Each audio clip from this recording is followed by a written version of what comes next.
Excited na si Coach Tim Cone na makasama sa hanay ng Gilas Pilipinas si QMB kasunod ng lumabas na pahayag na isa na itong local player. Hindi na rin itinago ni SBP President Al Panlilio ang nararamdamang saya sa balitang pwede na si QMB sa hanay ng Gilas Pilipinas at si Dadin Quinito Henson tila kinalampag ang SBP para sa kaso ni Michael Phillips ng Lasal. Hirit niya, dapat umanong iapila ng SBP sa FIBA ang kanyang kaso.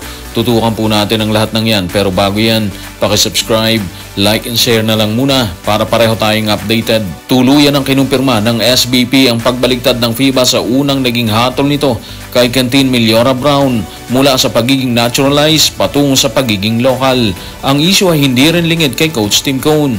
Ayon sa kanya, wala pang pinal na pahayag ang FIBA pero excited umano silang ilagay sa hanay si QMB.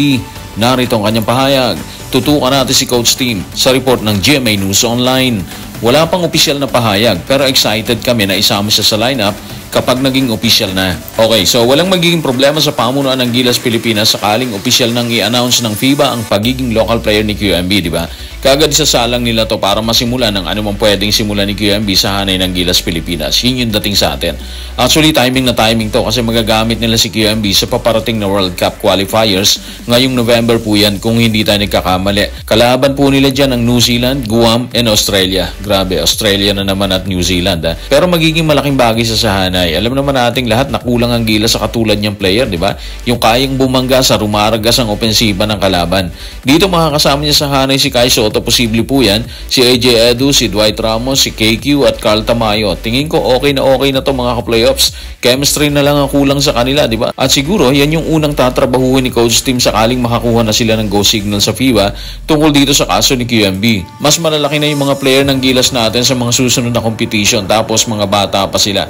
Ibig sabihin tatagal sila sa lineup. Wag lang siguro madihado dahil sa injury. Wag naman sana dahil sa tingin natin injury lang ang pipigil sa hangarin nilang paglingkuran ng bansa. Yung init nananatiling andun eh. Anyway, nagbukas din ng maraming option kay QMB ang approval ng FIBA, di ba? Siyempre ngayon pwede na siyang hugutin ng Japan B-League at ng KBL. Dati kasi hindi dahil sa kanyang estado bilang naturalized. Ngayon, bukod sa magiging malaking papel niya sa Gilas, pwede na rin siyang tumuwid sa ibang liga kung gugustuhin niya at kung sakaling may alok, di ba? Sigurado naman tayo uulanin siya ng alok dito. So good luck kay QMB. Kung excited na si Coach Tim na ibilang si QMB sa hanay ng Gilas Pilipinas, hindi naman ikinaila ni SBP President Al Panlilio na malaki ang magiging impact ni Quentin Millora Brown sa kasalukuyang hanay ng pambansang koponan. Narito ang kanyang paglalahad. Tutukan natin si SBP President Al Panlilio sa official Facebook page ng SBP. Masaya kami sa naging update mula sa FIBA dahil ang isang manlalaro na may ganitong sukat at galing ay siguradong makakatulong ng malaki sa Gilas Pilipinas men. Again mga ka-playoffs, wala na tayong nakikitang rason dito para maantala ang anumang plano ng Gilas Pilipinas kay QMB. Andito na lahat andyan na yung mga ibinabatong pahayag ng coach at ng pamunuan ng SBP. So para sa akin, oras na para mag-celebrate si QMB. Celebrate kasi yun naman talaga yung gusto niya, di ba? Yung maging local para makasama siya sa hanay ng Gilas Pilipinas. At maging si SBP President Al Panlilio, naniniwala siya na magkakaroon ng malaking impact ang pagpasok niya sa pambansang koponan. Pero alam niyo ba mga ka-playoffs na humahanga si dating PBA Commissioner Noli Iyala sa ginawa ni QMB?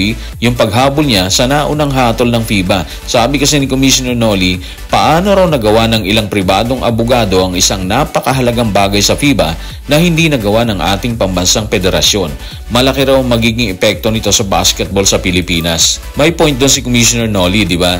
Bakit nagawa ng ilang abogado ni QMB na makaapila sa hatol ng FIBA pero yung federasyon mismo dito sa atin, ang SBP, hindi nila kinayang baligtarin ang hatol kung umapila sila, di ba? Hindi naman natin sinabi na hindi sila umaapila, posible ginagawa nila yan. Pero ang tanong natin dito is, ano ang ginawa ng abogado ni QMB na hindi kinayang gawin ng SBP? Di ba?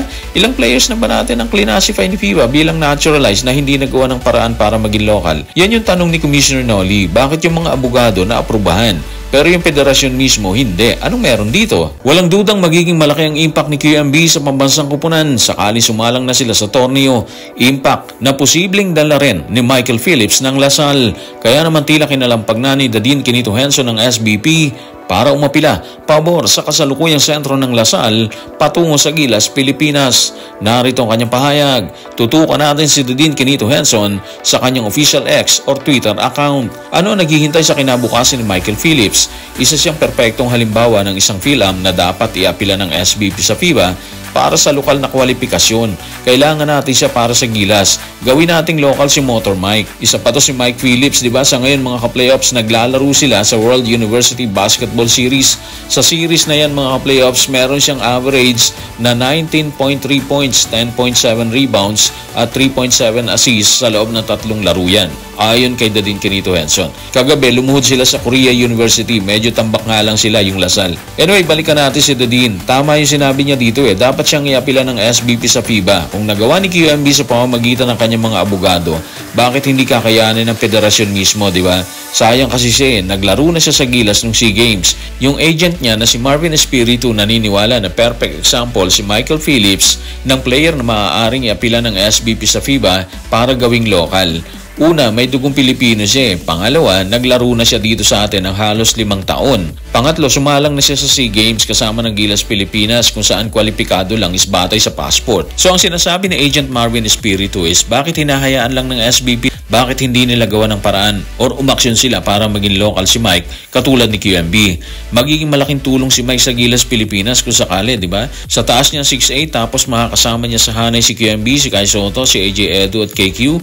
Parang ang lakas tingnan ng Gilas sakali mangyari yun, di ba? Athletic din si Mike kaya sumabay sa malalakas na player na ibang bansa.